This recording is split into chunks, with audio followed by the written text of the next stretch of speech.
She thought her wedding day would be perfect, until a man she believed dead for decades crashed the aisle, claiming she belonged to him. Watch the drama unfold and don't forget to subscribe, like, and comment on what you'd do if you were in Lisa's shoes. The silk of the gown clung to Lisa Carter's skin as though it had been spun from her own nerves. White satin, a cascade of lace, a train so long that 2 bridesmaids had been assigned to carry it, everything about this day screamed perfection.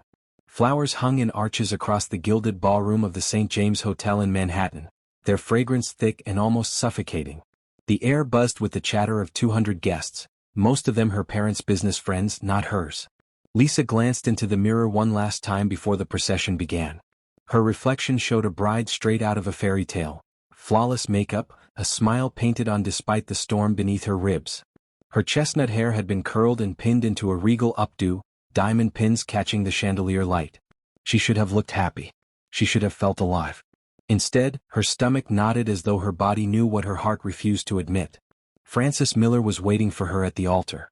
Say Francis. Gentle Francis. The man her parents adored because he was steady, dependable, unscandalous. His family owned a chain of pharmaceutical companies, respectable, stable, a name without shadows. She liked him, even admired him in a way. He was good. But every time Francis smiled at her with that earnest affection, Lisa felt like she was staring at the promise of a life that would never set her soul on fire. Her maid of honor, Naomi, squeezed her hand. "You're pale," Naomi whispered. "Cold feet." Lisa forced a smile. Something like that. Music swelled from the string quartet, the first notes of canon in D drifting through the air like a command. The heavy ballroom doors opened and Lisa began her slow walk down the aisle. Her veil shimmered under the golden lights. Guests rose to their feet, phones and cameras aimed at her as if she were a jewel put on display. Step after step, she moved forward, each one heavier than the last. Francis stood at the altar in his tailored navy tuxedo, his sandy blonde hair slicked back neatly, his eyes filled with the kind of devotion women prayed for. Lisa's throat tightened. Why didn't she feel it? Why didn't her pulse race when she looked at him? She reached the altar, her father giving her hand one final squeeze before placing it in Francis's. The priest began to speak, his voice solemn, words of holy union filling the grand space. Then it happened. The sound was the first shock, the violent screech of tires outside the hotel. It was followed by the guttural purr of engines, more than one. Guests shifted uncomfortably, whispers fluttering like moths through the crowd. Then came the slam of doors, heavy and sure, echoing into the marble foyer. Lisa's skin prickled. Something was wrong. The massive ballroom doors burst open with a force that rattled the chandeliers. A gust of cold October air swept in, followed by the rhythmic thud of expensive leather shoes striking marble. Gasps cut through the room like blades as a man walked in, flanked by 2 suited bodyguards. Lisa's breath froze. He was tall, impossibly tall, broad-shouldered beneath a custom black suit that fit him like a second skin. Dark hair, thick and perfectly combed back, caught the golden light. His face was carved in sharp lines, jaw strong, cheekbones severe, a mouth that seemed made for both cruel commands and stolen kisses. But it was his eyes that silenced the room, ice gray, cold and unyielding, scanning the guests as though every one of them was beneath him.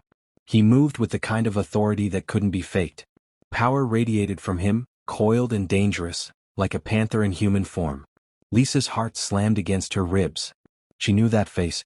She had seen it in newspaper clippings, in whispers about scandals her family never spoke of. She had seen it in a faded childhood photograph tucked secretly in her mother's drawer. But that was impossible. Because Eliot Blackwood was dead.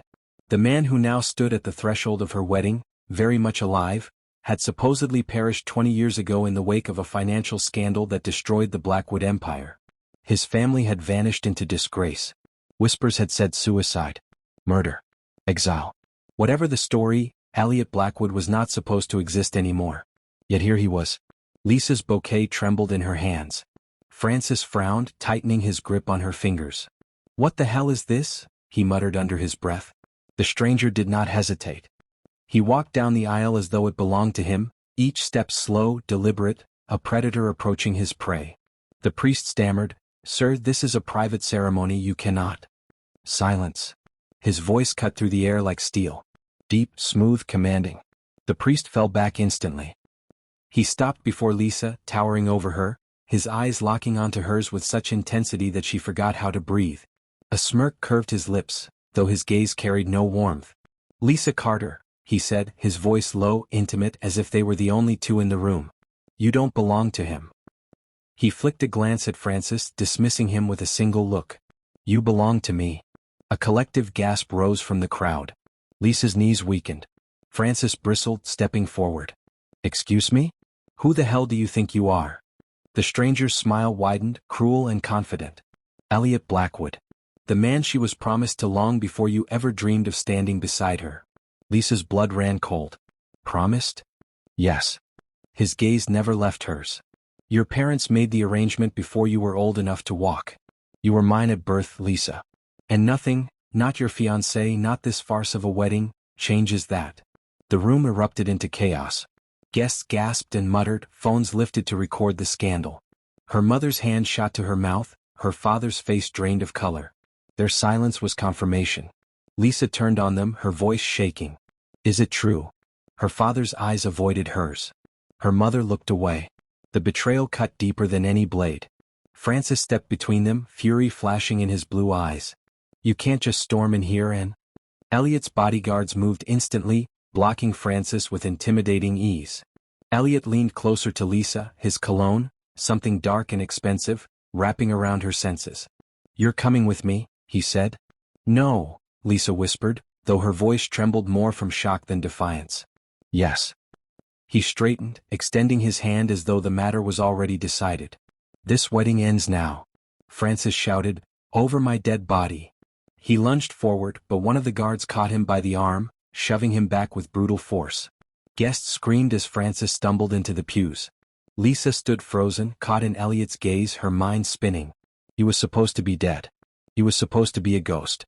Instead, he was flesh and blood, dangerous and alive, and he was here to claim her. "Come with me, Lisa," he said, softer now but no less commanding. "Before I make a scene you'll never escape." Her bouquet slipped from her trembling hands, roses scattering across the aisle. Eliot seized her wrist, his grip firm but not painful, pulling her away from the altar. Francis's voice rang out behind them, broken, furious. "Lisa, don't do this. Lisa." But she didn't have a choice. Not with the eyes of 200 people on her, not with her parents' betrayal choking her like smoke, not with Eliot's unyielding hand pulling her into a world she didn't understand. The ballroom doors slammed shut behind them as Eliot's convoy swallowed her whole. And just like that, Lisa's wedding was over. Her new life, the one she never asked for, had begun. Lisa had never been in a car that quiet. The black limousine glided through the streets of Manhattan as though it owned them, tinted windows shutting out the world. The city's chaos, honking horns, flashing lights, pedestrians shouting into phones, all disappeared behind the hum of the engine and the suffocating silence inside. Eliot Blackwood sat across from her, legs crossed, one hand lazily resting on the leather seat, the other holding a glass of whiskey that caught the dim interior light. He hadn't spoken since they left the St. James Hotel. He didn't need to. His presence filled the space more loudly than words ever could.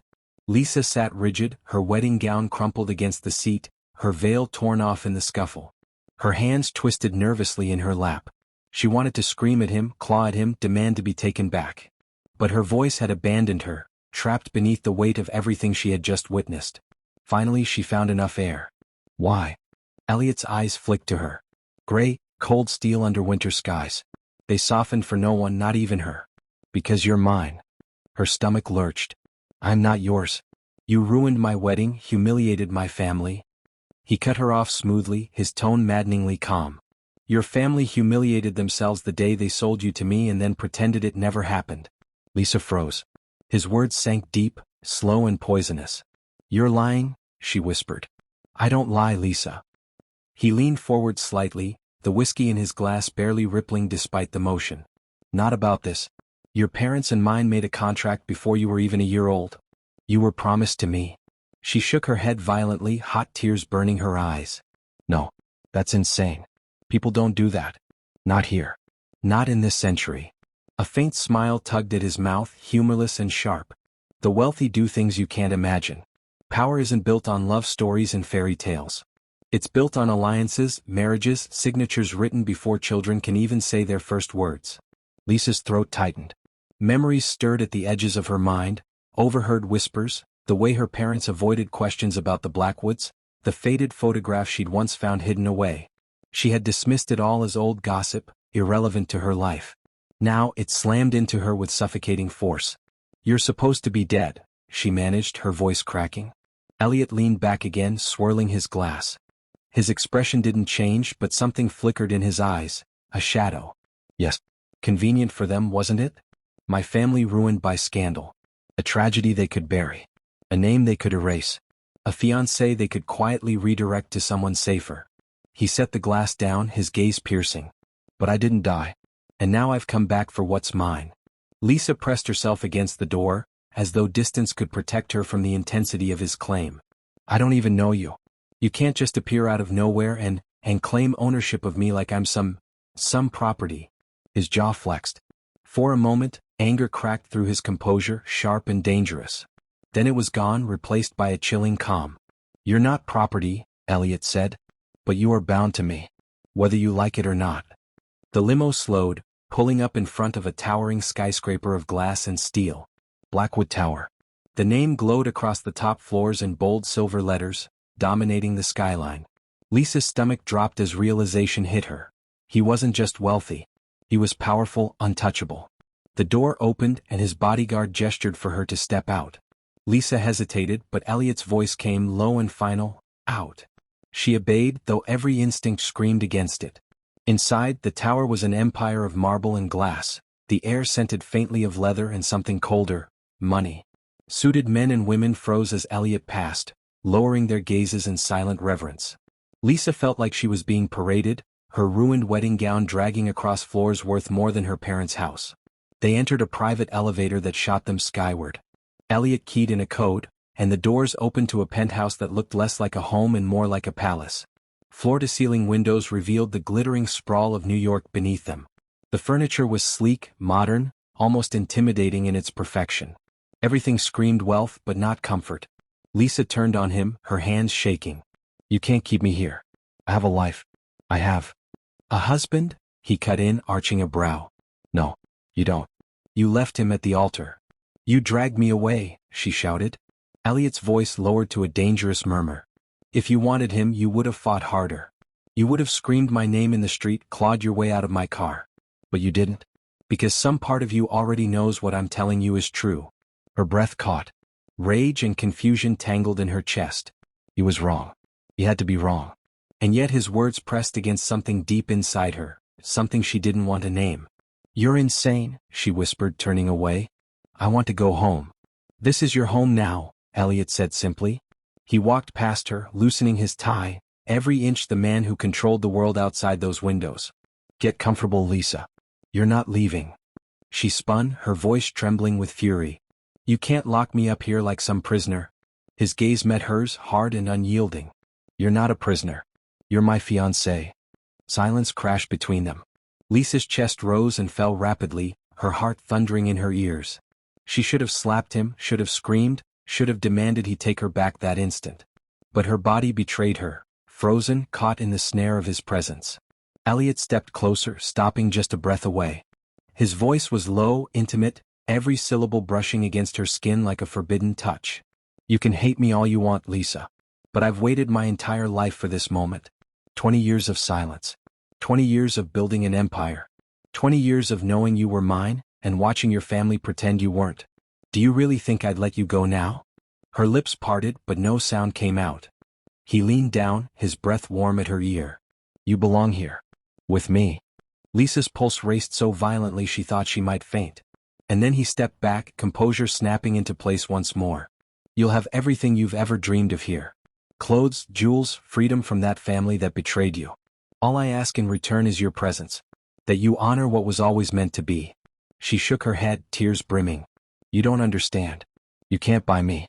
You can't just watch me." Eliot turned away, dismissing her as though the conversation was over.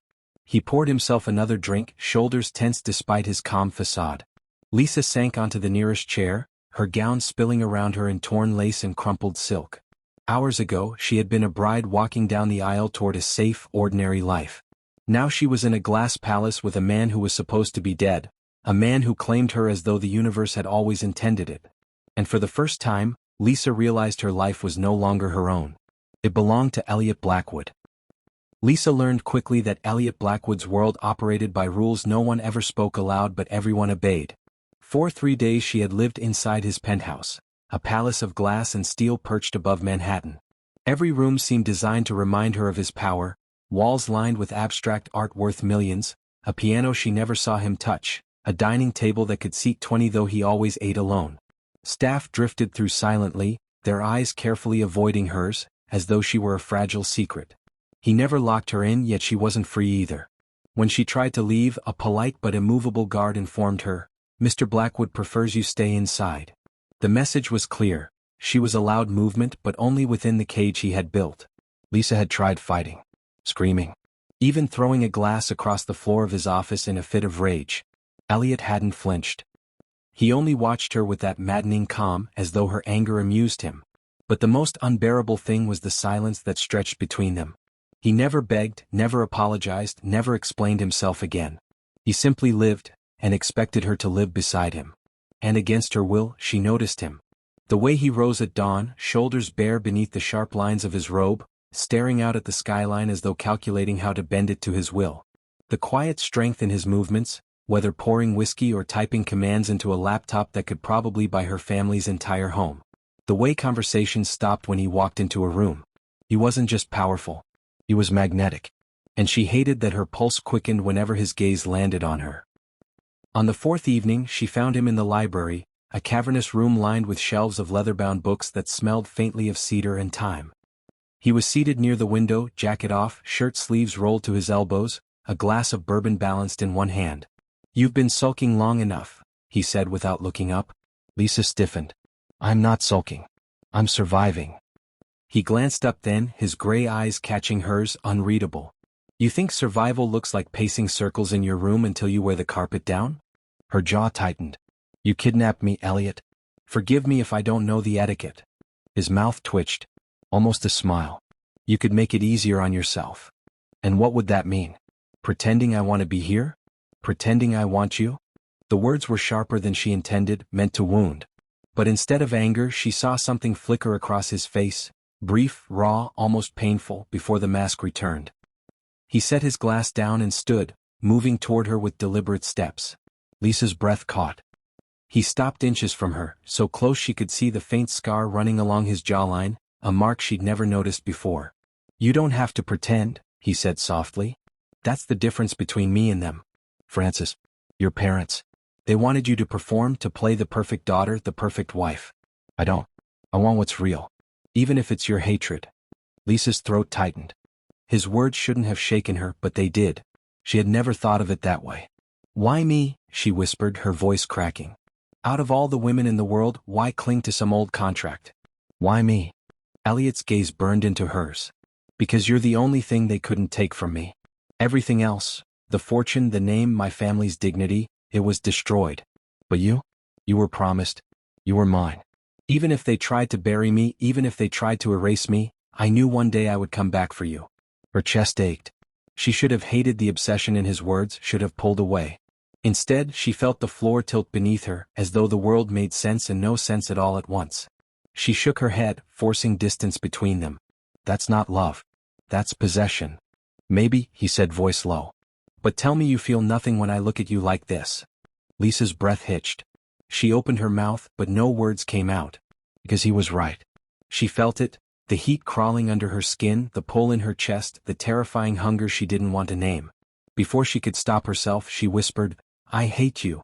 And Eliot's lips curved, dark and triumphant. "Good. Hate is honest." The tension snapped between them like a live wire. 1 second she was glaring up at him, the next his mouth was on hers. The kiss was not gentle. It was a collision, desperate and consuming. She shoved at his chest, but her fingers betrayed her, curling into his shirt. His hands gripped her waist, pulling her flush against him, heat flooding through every nerve. It lasted only seconds, but when he pulled back they were both breathless. Lisa stared at him, horrified at herself. "Don't ever do that again." Eliot's gaze lingered on her swollen lips, his breathing uneven. "You wanted it as much as I did." Her palm cracked against his cheek before she realized what she was doing. The sound echoed in the room. For a moment, silence stretched, dangerous and heavy. Then Eliot slowly turned back to her, his jaw tight, a red mark blooming on his skin. "Good," he said, his voice low, almost a growl. "That's the fire I've been waiting for." Lisa fled the library, her heart a storm inside her chest. She hated him. She wanted him. Both truths coiled together like poison and honey. The next morning her phone buzzed on the nightstand. She hadn't touched it since the wedding, too afraid of what she'd see. Now, hands trembling, she opened the screen. It was full of missed calls and messages from Francis. "Lisa, please call me. I don't know what that man told you, but you don't belong to him. I can fix this. Just come back to me. I love you." Her chest tightened. Francis was safe. Francis was stable. With him, she could have the life she was supposed to live. She typed a reply, fingers shaking. But before she could send it, Eliot appeared in the doorway, his gaze falling to the phone in her hand. "Francis." His tone was ice. Lisa lifted her chin, defiant. "He loves me." Eliot stepped closer, his presence filling the room. "He wants what I already have. He can't protect you from me, Lisa. He never could."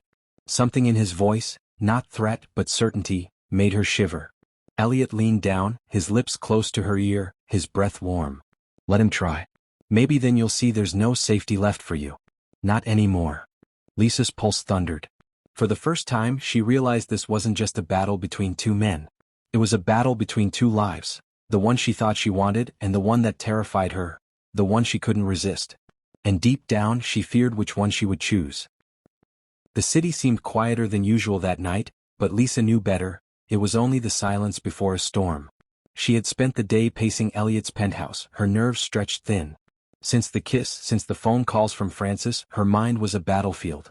Every time she thought of Francis, she felt the familiar comfort of his love, his gentleness, his promise of a future unshaken by secrets. But then she'd remember Eliot, the fire in his eyes, the magnetic pull of his touch, and the unshakable truth that he had ripped her world apart. And yet, she couldn't escape him. Now, as dusk settled across Manhattan, she stood by the massive windows overlooking the glowing city. Somewhere down there, Francis was waiting. He had promised in his last message that he would come for her. And she believed him. She didn't hear the doors open at first. Eliot entered silently, his presence like a shift in the air. He had discarded his tie, the top buttons of his shirt undone, his hair slightly mussed. For the first time since she'd known him, he didn't look invincible. He looked restless. "You've been distant," he said simply. Lisa turned sharply. "What did you expect? You stole me from my wedding. You treat me like I'm property." Eliot's jaw tightened. "I never said you were property. You didn't have to." His gray eyes locked on hers, and for a long moment neither spoke. The hum of the city filled the silence between them. Then Eliot crossed the room, stopping only when he was inches from her. His voice was low, almost rough. "Tell me the truth, Lisa. If I let you go, would you run to him?" The question hit her like a blade. Her mouth went dry. She wanted to say yes. She wanted to claim she'd flee into Francis's arms without hesitation. But she couldn't. Because the truth was more complicated, more dangerous. Before she could answer, a loud crash echoed through the penthouse. The guards outside shouted and Lisa's heart stopped. "Francis," she whispered. Moments later, Francis stormed into the room, his suit disheveled, his face twisted with fury and desperation. Behind him, one of Eliot's men lay unconscious on the floor. "Lisa," he shouted, his eyes locking onto hers. "Come with me. Right now." Her chest tightened. For a moment, all she saw was the man she had almost married, safe, steady Francis, who had once been her anchor. But then Eliot stepped forward, placing himself between them, his presence like a wall of steel. "You shouldn't be here," Eliot said, his voice cold. Francis's glare burned. "You've taken everything from her. You think money gives you the right to destroy lives? I won't let you keep her." Lisa felt her legs tremble. The tension in the room was unbearable. Two men both claiming her, both willing to fight for her, and she stood in the middle, torn apart. "Lisa," Francis said again, his voice softening, almost breaking. "I love you. I'll keep you safe. Just walk away from him." She turned to Eliot. He didn't say a word. He didn't beg. He didn't promise safety. He only looked at her with that burning intensity, as if he already knew her decision, as if he dared her to defy it. Her pulse thundered in her ears. Safe or dangerous? Past or future? Love or freedom? Which was which? She stepped forward, her hands shaking. Francis's face lit with hope, but it faltered when she didn't move toward him. Instead, she walked until she was standing between them, her breath coming in shallow gasps. "I can't do this anymore," she whispered, her voice breaking. "I can't be torn in two." Frances reached for her hand. "Then choose me." Eliot's voice was quiet, but it carried like thunder. "Choose the truth." Lisa squeezed her eyes shut. Memories crashed through her. Frances's steady kindness, Eliot's dangerous kiss, the night of the wedding, the cage of the penthouse, the way her heart betrayed her every time Eliot entered the room. When she opened her eyes, she finally understood. She turned to Frances first, her throat aching. "You've always been good to me. You were everything I thought I wanted. But I don't love you the way I should. Not enough to spend my life pretending." Frances's face crumbled, pain flashing in his eyes. "Lisa." Her voice broke, but she pushed the words out. "I'm sorry. I can't go with you." Silence fell. Heavy. Devastating. Then Frances looked past her to Eliot, his voice sharp with fury. "You win. But don't fool yourself, this isn't love. It's a prison." Without another word, he turned and stormed out, the echo of his footsteps fading into the night.